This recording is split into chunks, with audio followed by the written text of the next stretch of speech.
حیات الصحابہ ٹاپک صلح حدیبیہ کا قصہ۔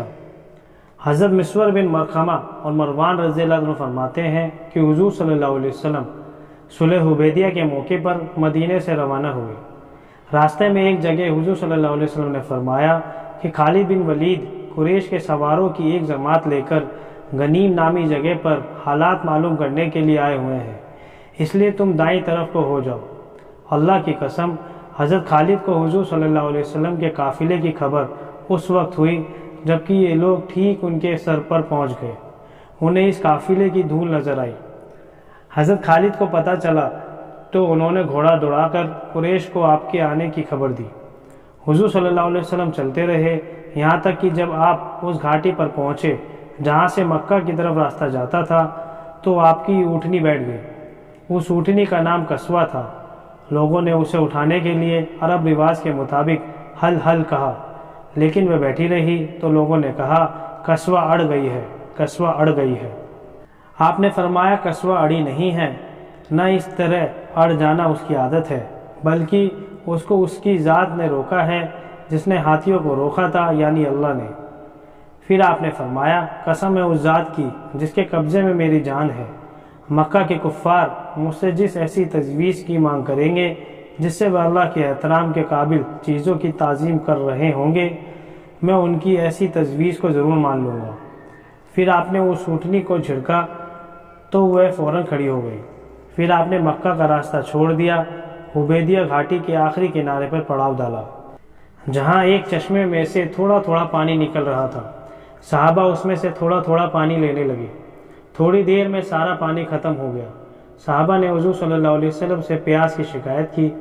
آپ نے اپنے ترکش میں سے ایک تیر نکال کر دیا اور فرمایا اسے اس چشمے میں گاڑ دو۔ صحابہ نے وہ تیر اس چشمے میں گاڑ دیا تو جب تک صحابہ وہاں رہے اس چشمے میں سے پانی جوش مار کر پھوٹتا رہا اور صحابہ اس سے خوب سیراب ہوتے رہے۔ آپ صلی اللہ علیہ وسلم اور صحابہ کرام رضی اللہ تعالیٰ عنہ حدیبیہ کی گھاٹی میں ٹھہرے ہوئے تھے کہ اتنے میں بدیل بن ورقہ اپنی قوم خزاعہ کی ایک جماعت کو لے کر آئے۔ یہ لوگ تہامہ کے لوگوں میں سے آپ کا سب سے زیادہ بھلا چاہنے والے تھے۔ انہوں نے کہا میں کعب بن لؤی اور عامر بن لؤی کے پاس سے آ رہا ہوں۔ انہوں نے حدیبیہ کے چشموں پر پڑاؤ ڈالا ہوا ہے اور وہ لڑنے کے لیے پوری طرح تیار ہو کر سارا سامان لے کر آئے ہیں، یہاں تک کہ ان کے ساتھ بھیائی اور بچے والی اونٹنیاں بھی ہیں۔ وہ آپ سے لڑنا چاہتے ہیں، آپ کو بیت اللہ سے روکیں گے۔ آپ نے فرمایا ہم کسی سے لڑنے کے لیے نہیں آئے، ہم تو عمرہ کرنے آئے ہیں۔ ہم بہت حیران ہیں کہ وہ لڑائی کے لیے تیار ہو کر آئے ہیں، حالانکہ لڑائیوں نے تو قریش کو بہت تھکا دیا ہے، ان کو بہت نقصان پہنچایا ہے۔ اگر وہ چاہیں تو میں ان سے ایک عرصے تک کے لیے سمجھوتا کرنے کو تیار ہوں۔ اس عرصے میں وہ میرے اور لوگوں کے بیچ کوئی دخل نہیں دیں گے اور میں اس عرصے میں دوسرے لوگوں کو دعوت دیتا رہوں گا۔ اگر دعوت دے کر میں لوگوں پر غالب آ گیا اور لوگ میرے دین میں داخل ہو گئے تو پھر قریش کی مرضی، اگر وہ چاہے تو وہ بھی اس دین میں داخل ہو جائیں جس میں دوسرے لوگ داخل ہوئے ہیں۔ اگر میں غالب نہ آیا اور دوسرے لوگوں نے غالب آ کر مجھے ختم کر دیا تو پھر یہ لوگ آرام سے رہیں گے۔ اگر وہ صلح کرنے سے انکار کر دیں تو اس ذات کی قسم جس کے قبضے میں میری جان ہے، میں ان سے اس دین کے لیے ضرور لڑوں گا، یہاں تک کہ میری گردن میرے جسم سے الگ ہو جائے، یعنی مجھے مار دیا جائے۔ اللہ کا دین ضرور چل کر رہے گا۔ حضرت بدیل نے کہا آپ جو کہہ رہے ہیں میں وہ سب مکہ والوں کو پہنچا دوں گا۔ چنانچہ حضرت بدیل وہاں سے چل کر قریش کے پاس پہنچے اور ان سے کہا ہم اس آدمی کے پاس سے آپ کے پاس آ رہے ہیں اور ہم نے اس کو ایک بات کہتے ہوئے سنا، اگر آپ چاہیں تو ہم اس کی بات آپ کو پیش کر دیں۔ مکہ کے نادان قسم کے لوگوں نے کہا ہمیں ان کی کوئی بات بتانے کی ضرورت نہیں ہے، لیکن ان میں سے ایک سمجھدار لوگوں نے کہا تم نے ان سے جو سنا ہے وہ ہمیں ضرور بتائیں۔ حضرت بدیل نے کہا میں نے ان کو یہ کہتے ہوئے سنا ہے۔ ان کو حضور صلی اللہ علیہ وسلم کی ساری بات بتائی تو حضرت عروہ بن مسعود نے کھڑے ہو کر کہا کیا میں تمہارے لیے والد کا درجہ نہیں رکھتا؟ انہوں نے کہا رکھتے ہیں۔ عروہ نے کہا کیا تم میرے لیے اولاد کی طرح نہیں ہو؟ انہوں نے کہا اولاد کی طرح ہے۔ عروہ نے کہا کیا تمہیں میرے بارے میں کوئی شک و شبہ ہے؟ انہوں نے کہا نہیں۔ عروہ نے کہا کیا تمہیں معلوم نہیں کہ میں نے اوقاز والوں کو تمہاری مدد کے لیے تیار کیا تھا؟ لیکن جب وہ تیار نہ ہوئے تو میں اپنے گھر والوں اور بچوں اور اپنے فرمانبردار انسانوں کو لے کر تمہاری مدد کے لیے آ گیا تھا۔ انہوں نے کہا ہاں معلوم ہے۔ عروہ نے کہا اس آدمی نے یعنی حضور صلی اللہ علیہ وسلم نے تمہارے سامنے ایک بھلی اور اچھی تجویز پیش کی ہے تو تم اس کو مان لو، مجھے اس سلسلے میں ان سے بات کرنے کے لیے جانے دو۔ مکہ والوں نے کہا ضرور جاؤ۔ عروہ حضور صلی اللہ علیہ وسلم کے پاس گئے، حضور صلی اللہ علیہ وسلم سے بات کرنے لگے۔ حضور صلی اللہ علیہ وسلم نے کچھ بدیل سے فرمایا تھا، وہی آپ نے ان سے بھی کہا۔ تو اس پر عروہ نے کہا اے محمد آپ یہ بتائیے کہ اگر آپ نے اپنی قوم کو جڑ سے اکھاڑ پھینکا تو کیا آپ نے سنا ہے کہ آپ سے پہلے عرب کے کسی آدمی نے اپنے خاندان والوں کو جڑ سے اکھاڑ دیا ہو؟ اگر دوسری شکل ہوئی یعنی قریش تم پر غالب آ گئے تو میں تمہارے ساتھ بھروسے مند اور وفادار لوگوں کی بھیڑ نہیں دیکھ رہا ہوں، بلکہ ادھر ادھر کے لوگوں کی بھیڑ دیکھ رہا ہوں جو لڑائی شروع ہوتے ہی تمہیں چھوڑ کر بھاگ جائیں گے۔ اس پر حضرت ابوبکر رضی اللہ عنہ نے کہا تو اپنے معبود لات بت کی پیشاب گاہ چوس، کیا ہم حضور صلی اللہ علیہ وسلم کو اکیلا چھوڑ کر بھاگ جائیں گے؟ عروہ نے کہا یہ کون ہے؟ لوگوں نے کہا یہ ابوبکر ہے۔ عروہ نے کہا قسم ہے اس ذات کی جس کے قبضے میں میری جان ہے، اگر تمہارا مجھ پر وہ احسان نہ ہوتا جس کا میں اب تک بدلہ نہ دے سکا تو میں تمہاری اس بات کا جواب ضرور دیتا۔ عروہ حضور صلی اللہ علیہ وسلم سے باتیں کرتے ہوئے حضور صلی اللہ علیہ وسلم کی داڑھی کو ہاتھ لگانے لگے۔ عروہ کے بھتیجے حضرت مغیرہ بن شعبہ رضی اللہ تعالیٰ عنہ ہاتھ میں تلوار لیے اور سر پر کھود پہنے ہوئے حضور صلی اللہ علیہ وسلم کے سرانے کھڑے تھے۔ جب بھی عروہ حضور صلی اللہ علیہ وسلم کی داڑھی کی طرف ہاتھ بڑھاتے، حضرت مغیرہ ان کے ہاتھ پر تلوار کا دستہ مارتے، کہتے کہ حضور صلی اللہ علیہ وسلم کی مبارک داڑھی سے اپنا ہاتھ دور رکھو۔ عروہ نے سر اٹھا کر پوچھا یہ آدمی کون ہے؟ لوگوں نے بتایا یہ مغیرہ بن شعبہ ہے۔ عروہ نے کہا او غدار، کیا میں تیری غداری کو ابھی تک نہیں بھگت رہا ہوں؟ یعنی تم نے جو قتل کیا تھا اس کا خون بہا میں ابھی تک دیکھ رہا ہوں، جو تم نے مال لوٹا تھا اس کا جرمانہ اب تک بھر رہا ہوں۔ حضرت مغیرہ جاہلیت کے زمانے میں ایک قوم کے ساتھ سفر میں گئے تھے، ان کو قتل کر کے مال لے کر حضور صلی اللہ علیہ وسلم کی خدمت میں آ گئے تھے اور مسلمان ہو گئے تھے۔ حضور صلی اللہ علیہ وسلم نے ان سے صاف فرمایا تھا کہ تمہارا اسلام تو قبول ہے لیکن تم جو مال لائے ہو اس سے میرا کوئی تعلق نہیں۔ عروہ کا اشارہ اسی قصے کی طرف تھا۔ پھر عروہ نے حضور صلی اللہ علیہ وسلم کے صحابہ رضی اللہ تعالیٰ عنہ کو بڑے غور سے دیکھنے لگے۔ وہ کہتے ہیں کہ اللہ کی قسم حضور صلی اللہ علیہ وسلم جب بھی تھوکتے تو اسے کوئی نہ کوئی صحابی اپنے ہاتھ میں لے لیتا اور اس کو اپنے چہرے جس پر مل لیتا۔ حضور صلی اللہ علیہ وسلم جب انہیں کسی کام کے لیے حکم دیتے تو صحابہ اسے فوراً کرتے۔ جب آپ وضو فرماتے تو آپ کے وضو کا پانی لینے کے لیے صحابہ اکرام رضی اللہ تعالیٰ عنہ ایک دوسرے پر ٹوٹ پڑتے، لڑنے کے لیے قریب ہو جاتے۔ جب آپ باتیں کرتے تو صحابہ اکرام رضی اللہ تعالیٰ عنہ آپ کے سامنے اپنی آوازیں کو نیچے رکھتے۔ صحابہ کے دل میں آپ کی اتنی عظمت تھی کہ وہ آپ کو نظر بھر کے بھی نہیں دیکھتے تھے۔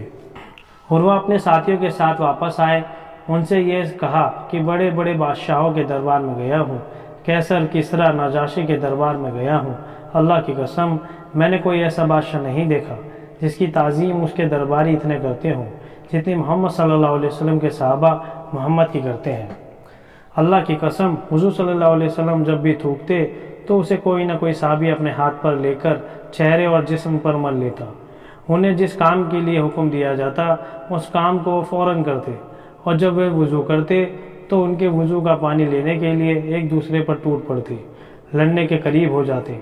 وہ جب باتیں کرتے تو سب اپنی آواز ہلکی کر لیتے یعنی چپ ہو جاتے، اور تعظیم کی وجہ سے صحابہ آپ کو نظر بھر کے بھی نہ دیکھ سکتے۔ انہوں نے تمہارے سامنے ایک اچھی تجویز پیش کی ہے، اسے قبول کر لو۔ اس کے بعد بنو کنانہ کے ایک آدمی نے کہا مجھے ان کے پاس جانے دو، تو مکہ والوں نے کہا ضرور جاؤ۔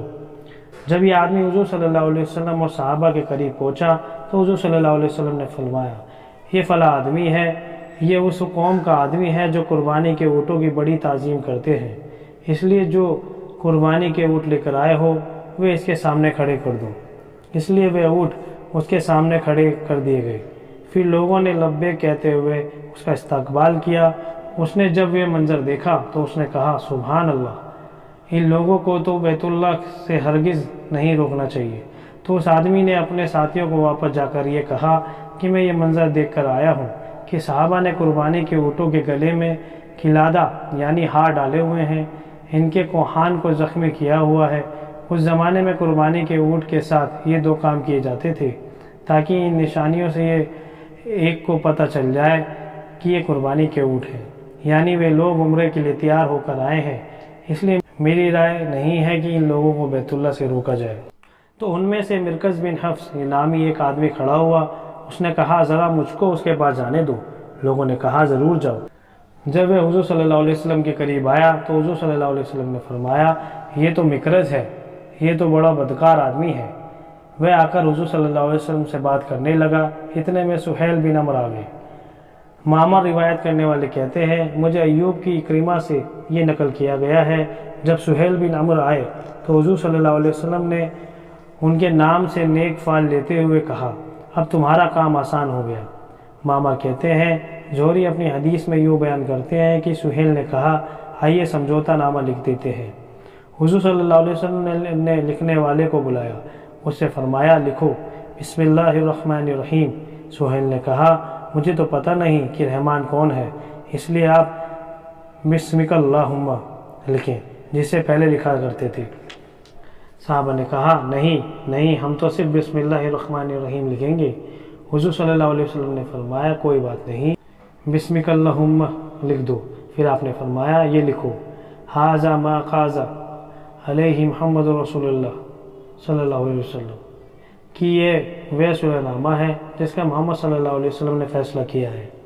تو سہیل نے کہا کہ اگر ہم یہ بات مان لیتے ہیں کہ آپ اللہ کے رسول ہیں تو نہ ہم آپ کو بیت اللہ سے روکتے نہ ہم آپ سے لڑائی کرتے، اور سلح نامہ میں یہ بات لکھی جاتی جو دونوں فریقوں کو تسلیم ہو، اس لیے محمد بن عبداللہ لکھو۔ حضور صلی اللہ علیہ وسلم نے فرمایا اللہ کی قسم چاہے تم نہ مانو ہوں تو میں اللہ کا رسول، لیکن محمد بن عبداللہ لکھ دو۔ حضرت زہری فرماتے ہیں کہ حضور صلی اللہ علیہ وسلم کافروں کی ہر بات اس لیے مان رہے تھے کیونکہ قصوہ اٹھنی کے بیٹھ جانے پر آپ نے اللہ کی یہ عہد کیا تھا کہ مکہ کے کفار مجھ سے جس ایسی تجویز کی بھی مانگ کریں گے جس سے وہ اللہ کے احترام کے قابل چیزوں کی تعظیم کر رہے ہوں گے تو میں ان کی ایسی ہر تجویز کو مان لوں گا۔ حضور صلی اللہ علیہ وسلم نے اس سے فرمایا کہ صلح کی شرطیں یہ ہوں گی تم ہمیں بیت اللہ کا طواف کرنے دو گے۔ تو سہیل نے کہا کہ اگر آپ اسی سال بیت اللہ کا طواف کریں گے تو سارے عرب میں یہ بات مشہور ہو جائے گی کہ ہم مکہ والے آپ سے دب گئے، اس لیے آپ اس سال نہ کریں اگلے سال کر لینا۔ اس لیے پھر یہ بات صلح نامہ میں لکھی گئی کہ اگلے سال طواف اور عمرہ کریں گے۔ سہیل نے کہا صلح نامہ کی یہ شرط ہوگی کہ ہم میں سے جو آدمی بھی آپ کے پاس چلا جائے گا چاہے وہ آپ کے دین میں ہو آپ اسے ہمارے پاس واپس کر دیں گے۔ مسلمان نے کہا سبحان اللہ، یہ کیسے ہو سکتا ہے کہ وہ مسلمان ہو کر ہمارے پاس آئے اسے مشرک کے پاس واپس بھیج دیں۔ ابھی یہ بات ہو رہی تھی، سہیل بن عمرو کے بیٹے حضرت ابو جندل رضی اللہ تعالیٰ عنہ بیڑیوں میں چلتے ہوئے آ گئے۔ یہ مکہ کے نیچے والے حصے میں قید تھے، وہاں سے کسی طرح نکل کر آئے، گرتے پڑتے مسلمانوں کی بھیڑ میں پہنچ گئے۔ سہیل نے کہا اے محمد میری مانگ یہ ہے کہ صلح کی اس شرط کے مطابق آپ سب سے پہلے مجھے یہ آدمی واپس کریں۔ حضور صلی اللہ علیہ وسلم نے فرمایا ابھی تو اس صلح نامہ کی تحریر پوری نہیں ہوئی، اس لیے ابھی تو سمجھوتا نہیں ہوا۔ سہیل نے کہا اللہ کی قسم پھر تو میں آپ سے ہرگز صلح نہیں کروں گا۔ آپ صلی اللہ علیہ وسلم نے فرمایا تم اسے میری وجہ سے ہی چھوڑ دو۔ سہیل نے کہا نہیں میں اسے آپ کی وجہ سے نہیں چھوڑ سکتا۔ حضور صلی اللہ علیہ وسلم نے فرمایا ایسا نہ کرو چھوڑ دو۔ اس پر مکرز نے کہا اچھا ہم اسے آپ کی وجہ سے چھوڑتے ہیں۔ حضرت ابو جندل نے کہا اے مسلمانوں میں تو مسلمان ہو کر آیا تھا، اب مجھے مشرکوں کی طرف واپس کیا جا رہا ہے، کیا تم دیکھ نہیں رہے ہو کہ میں کتنی مصیبتیں اٹھا رہا ہوں؟ اور واقعی انہیں اللہ کی خاطر سخت مصیبتیں پہنچائی گئی تھی۔ حضرت عمر رضی اللہ عنہ فرماتے ہیں کہ میں نے حضور صلی اللہ علیہ وسلم کی خدمت میں آ کر کہا کیا آپ اللہ کے سچے نبی نہیں ہیں؟ حضور صلی اللہ علیہ وسلم نے فرمایا ہوں۔ پھر میں نے کہا کیا ہم حق پر نہیں ہیں اور ہمارا دشمن باطل پر نہیں ہے؟ آپ نے فرمایا ہاں تم ٹھیک کہتے ہو۔ میں نے کہا پھر ہم کیوں اتنا دب کر صلح کریں؟ آپ نے فرمایا میں اللہ کا رسول ہوں، اس کی نافرمانی نہیں کر سکتا، وہی میرا مددگار ہے۔ میں نے کہا کیا آپ نے ہم سے یہ نہیں فرمایا تھا کہ ہم بیت اللہ جا کر اس کا طواف کریں گے؟ آپ نے فرمایا ہاں میں نے کہا تھا، لیکن کیا میں نے تم سے یہ بھی کہا تھا کہ ہم اسی سال بیت اللہ جائیں گے؟ میں نے کہا نہیں۔ آپ نے فرمایا تم بیت اللہ ضرور جاؤ گے، اس کا طواف کرو گے۔ حضرت عمر رضی اللہ عنہ فرماتے ہیں کہ میں حضرت ابو بکر کے پاس گیا، ان سے کہا اے ابو بکر کیا یہ اللہ کے سچے نبی نہیں ہیں؟ انہوں نے کہا ہاں ہے۔ میں نے کہا کیا ہم حق پر نہیں اور ہمارے دشمن باطل پر نہیں ہیں؟ حضرت ابو بکر جی نے کہا ہاں تم ٹھیک کہہ رہے ہو۔ میں نے کہا پھر ہم کیوں ڈر کر دب کر صلح کر رہے ہیں؟ حضرت ابو بکر رضی اللہ عنہ نے کہا اے آدمی، یہ اللہ کے رسول ہیں اور اللہ کی نافرمانی نہیں کر سکتے، اللہ ان کا مددگار ہے، تم ان کا دامن مضبوطی سے تھامے رکھو، اللہ کی قسم وہ حق پر ہے۔ میں نے کہا کیا انہوں نے ہم سے یہ نہیں فرمایا تھا کہ ہم بیت اللہ جا کر طواف کریں گے؟ انہوں نے کہا ہاں انہوں نے کہا تھا، لیکن کیا انہوں نے تم کو یہ بھی کہا تھا کہ تم اسی سال بیت اللہ جاؤ گے؟ میں نے کہا نہیں۔ انہوں نے کہا تم بیت اللہ ضرور جاؤ گے، اس کا طواف کرو گے۔ حضرت عمر رضی اللہ عنہ کہتے ہیں کہ میں نے اپنی اس گستاخی کی معافی کے لیے بہت سے نیک کام کیے۔ روایت کرنے والے کہتے ہیں حضور صلی اللہ علیہ وسلم جب صلح نامہ کی لکھائی سے فارغ ہوئے، آپ نے اپنے صحابہ سے فرمایا اٹھو اپنی قربانی ذبح کرو، پھر اپنے سر منڈوا لو۔ روایت کرنے والے کہتے ہیں کہ اللہ کی قسم کوئی آدمی بھی نہ کھڑا ہوا، یہاں تک کہ آپ نے یہ حکم 3 بار دیا۔ جب ان میں سے کوئی بھی نہ کھڑا ہوا تو حضور صلی اللہ علیہ وسلم ام سلمہ رضی اللہ عنہ کے پاس تشریف لے گئے۔ لوگوں کی طرف سے آپ کو جو پریشانی پیش آ رہی تھی میں ان کو بتائی تو انہوں نے کہا اے اللہ کے نبی، کیا آپ ایسا کرانا چاہتے ہیں؟ آپ باہر تشریف لے جائیں، ان میں سے کسی سے کوئی بات نہ کریں بلکہ اپنی قربانی ذبح کریں، اپنے نائی کو بلا کر سر منڈوا لیں۔ تب آپ باہر تشریف لائے، ان میں سے کسی سے کوئی بات نہیں کی، اپنی قربانی کو ذبح کیا، اپنے نائی کو بلا کر بال منڈوائے۔ جب صحابہ اکرام رضی اللہ عنہ نے یہ دیکھا تو انہوں نے بھی کھڑے ہو کر اپنی قربانی ذبح کی، ایک دوسرے کے بال موڑنے لگے۔ رنج و غم کے مارے یہ حال تھا کہ ایسا لگ رہا تھا کہ جیسے ایک دوسرے کو قتل کر دیں گے۔ پھر آپ کے پاس کچھ مومن عورتیں آئیں جن کے بارے میں اسی وقت اللہ نے یہ آیت اتاری، اے ایمان والو، جب آئے تمہارے پاس ایمان والی عورتیں وطن چھوڑ کر تو ان کو جانچ لو، اللہ خوب جانتا ہے ان کے ایمان کو، پھر اگر جانو کہ وہ ایمان پر ہیں تو مت پھیرو ان کو کافروں کی طرف، نہ یہ عورتیں حلال ہیں ان کافروں کو اور نہ وہ کافر حلال ہیں ان عورتوں کو، اور دے دو ان کافروں کو جو ان کا خرچ ہوا ہو، گناہ نہیں تم کو کہ نکاح کر لو ان عورتوں سے، جب ان کو دو ان کے مہر اور نہ رکھو اپنے قبضے میں مانوس کافر عورتوں کی۔ چنانچہ اس حکم کی وجہ سے حضرت عمر رضی اللہ عنہ نے اپنی 2 عورتوں کو طلاق دے دی جو مشرک تھیں، ان میں سے ایک سے معاویہ بن ابو سفیان نے، دوسرے سے صفوان بن امیہ نے شادی کر لی۔ یہ دونوں اس وقت تک مسلمان نہیں ہوئے تھے۔ پھر حضور صلی اللہ علیہ وسلم مدینہ واپس آ گئے، اتنے میں قریش کے ابو بصیر رضی اللہ عنہ مسلمان ہو کر آپ کے پاس آئے۔ مکہ والوں نے ان کو واپس بلانے کے لیے 2 آدمی بھیجے، آپ نے ہم سے جو سمجھوتا کیا اسے پورا کریں۔ آپ نے حضرت ابو بصیر کو ان دونوں کے حوالے کر دیا، وہ دونوں ان کو لے کر وہاں سے چلے گئے، یہاں تک کہ ذوالحلیفہ پہنچ کر ٹھہر گئے، کھجوریں کھانے لگے۔ حضرت ابو بصیر نے ان دونوں میں سے ایک سے کہا اے فلاں، مجھے تیری تلوار بڑی اچھی نظر آ رہی ہے۔ اس نے نیام میں سے تلوار نکل کر کہا ہاں اللہ کی قسم یہ تو بہت اچھی تلوار ہے، میں نے اسے بہت لوگوں پر آزمایا ہے۔ حضرت ابو بصیر نے کہا ذرا مجھے دکھاؤ میں اسے دیکھوں۔ اس نے تلوار ان کے حوالے کر دی، انہوں نے اس پر تلوار کا وار کیسا وار کیا وہ ٹھنڈے پڑ گئے۔ دوسرا وہاں سے مدینہ کی طرف بھاگ پڑا، دوڑتا ہوا مسجد نبوی میں داخل ہوا۔ حضور صلی اللہ علیہ وسلم نے اسے دیکھ کر فرمایا اس نے کوئی گھبراہٹ کی چیز دیکھی ہے۔ جب وہ حضور صلی اللہ علیہ وسلم کی خدمت میں پہنچا تو اس نے کہا میرا ساتھی تمہارا جا چکا ہے، اب میرا نمبر ہے۔ اس کے بعد ابو بصیر پہنچے، کہا کہ اللہ کے نبی صلی اللہ علیہ وسلم، اللہ نے آپ کا عہد پورا کر دیا، آپ نے تو مجھے واپس کر دیا تھا، اب اللہ نے مجھے ان لوگوں سے چھٹکارا دلایا ہے۔ حضور صلی اللہ علیہ وسلم نے فرمایا اس کی ماں کا ستیہ ناش ہو، یہ لڑائی بھڑکانے والا ہے، کاش کوئی اسے سنبھالنے والا ہوتا۔ حضرت ابو بصیر نے یہ سنا تو وہ سمجھ گئے کہ اب بھی اگر مکہ سے ان کو کوئی لینے آئے گا تو حضور صلی اللہ علیہ وسلم ان کو واپس کر دیں گے۔ تب وہ وہاں سے چل کر سمندر کے کنارے ایک جگہ آ پڑے۔ روایت کرنے والے کہتے ہیں کہ حضرت ابو جندل بن سہیل بن عمر رضی اللہ تعالیٰ عنہ مکہ والوں سے چھوٹ کر حضرت ابو بصیر کے پاس آ گئے۔ اسی طرح قریش کا جو آدمی بھی مسلمان ہوتا وہ حضرت ابو بصیر سے جا ملتا۔ کچھ دنوں میں ایک چھوٹی سی جماعت ہو گئی، اللہ کی قسم ان لوگوں کو جب خبر لگتی کہ قریش کا کوئی تجارتی قافلہ ملک شام جا رہا ہے تو ان پر ٹوٹ پڑتے، ان کو قتل کر دیتے، ان کا مال لیتے۔ یہاں تک کہ قریش کے کفار نے پریشان ہو کر حضور صلی اللہ علیہ وسلم کی خدمت میں اللہ کا اور رشتہ داری کا واسطہ دے کر آدمی بھیجا کہ بے سری جماعت کو آپ اپنے پاس بلا لیں تاکہ یہ سمجھوتے میں داخل ہو جائیں، ہمارے لیے آنے جانے کا راستہ کھلے۔ اس کے بعد جو بھی آپ کے پاس آئے گا اسے امن ہے، ہم اسے واپس نہ لیں گے۔ چنانچہ حضور صلی اللہ علیہ وسلم نے آدمی بھیج کر ان کو مدینہ بلایا۔ اس پر اللہ نے یہ آیت نازل فرمائی۔ ترجمہ: اور وہی ہے جس نے روکا رکھا ان کے ہاتھوں کو تم سے اور تمہارے ہاتھوں کو ان سے بھی شہر مکہ کے بعد اس کے کہ تمہارے ہاتھ لگا دیا ان کو سے لے کر اللہ کے اس فرمان تک جب رکھی انکار کرنے والوں نے اپنے دلوں میں قد نادانی کی ضد۔ ان کافروں کی ضد یہ تھی کہ انہوں نے نہ تو محمد صلی اللہ علیہ وسلم کے نبی ہونے کا اقرار کیا، نہ بسم اللہ الرحمن الرحیم لکھنے جانے کو مانا۔ مسلمانوں کے اور بیت اللہ کے بیچ رکاوٹ بن گئے۔ حضرت عروہ رضی اللہ عنہ بیان کرتے ہیں کہ صلح حدیبیہ کے موقع پر حضور صلی اللہ علیہ وسلم کے حدیبیہ کے قیام فرمانے کی وجہ سے قریش گھبرا گئے۔ حضور صلی اللہ علیہ وسلم نے مناسب سمجھا کہ اپنے صحابہ میں سے کسی کو قریش کے پاس بھیجے، اس لیے آپ نے قریش کے پاس بھیجنے کے لیے حضرت عمر بن خطاب رضی اللہ تعالیٰ عنہ کو بلایا۔